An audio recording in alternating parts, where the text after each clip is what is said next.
خطبہ جمعہ ہو رہا تھا، کوفے کا منبر تھا اور اس منبر کے اوپر کوئی عام شخصیت نہیں بیٹھی تھی، بلکہ شیر خدا حضرت علی المرتضیٰ رضی اللہ تعالیٰ عنہ تشریف فرما تھے۔ دوران خطبہ آپ نے لوگوں سے مخاطب ہو فرمایا کہ لوگوں بتاؤ سب سے زیادہ بہادر کون ہے؟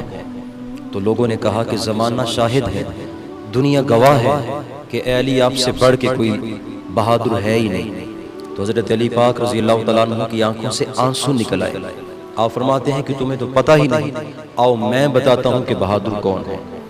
حضرت علی رضی اللہ تعالیٰ عنہ آپ فرماتے ہیں کہ میری زندگی میں ایک دن ایسا بھی آیا کہ گھر میں بیٹھا ہوا تھا، کفار مکہ نے میرے حضور صلی اللہ علیہ وسلم پہ حملہ کر دیا، میرے آقا علیہ السلام پہ تشدد کیا، کوئی چیخ کر چلا کر یہ کہہ رہا تھا کون ہے جو ابو بکر کو یہ جا کر بتائے کہ تیرے محبوب صلی اللہ علیہ وسلم کو کفار مکہ مار رہے ہیں؟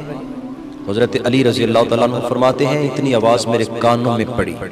آپ فرماتے ہیں کہ میں ابھی گھر سے نکلا ہی تھا، کیا دیکھتا ہوں میری آنکھوں نے جو منظر دیکھا میں حیران ہو گیا کہ حضرت ابو بکر صدیق رضی اللہ تعالیٰ عنہ دوڑے دوڑے حضور علیہ السلام کی طرف آ رہے ہیں، نبی کریم علیہ السلام کی طرف جا رہے تھے۔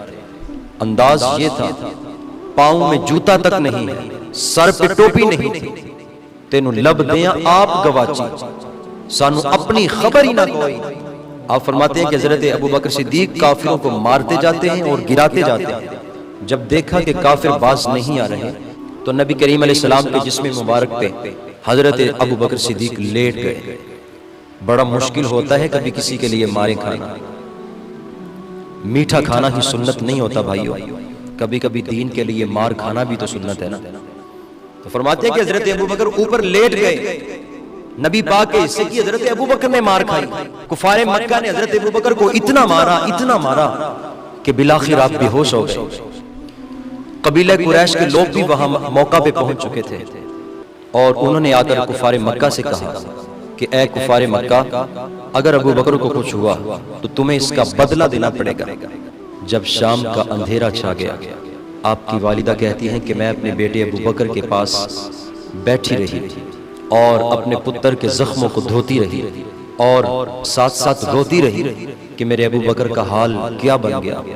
تو آپ کے قبیلے کے بڑے لوگ بھی وہاں پہ آ گئے۔ تو آپ کی والدہ کہتی ہیں کہ میرے دل میں یہ خیال کھٹک رہا تھا، میں سوچ ہی رہی تھی کہ ابو بکر کی جب آنکھ کھلے گی اس کی زبان پہ سب سے پہلے آمینہ کے لال کا نام ہی آئے گا کہ حضرت ابو بکر صدیق رضی اللہ تعالیٰ عنہ جب اٹھ کے بیٹھے سب سے پہلے یہ بتاؤ کہ میرے حضور کا حال کیا ہے۔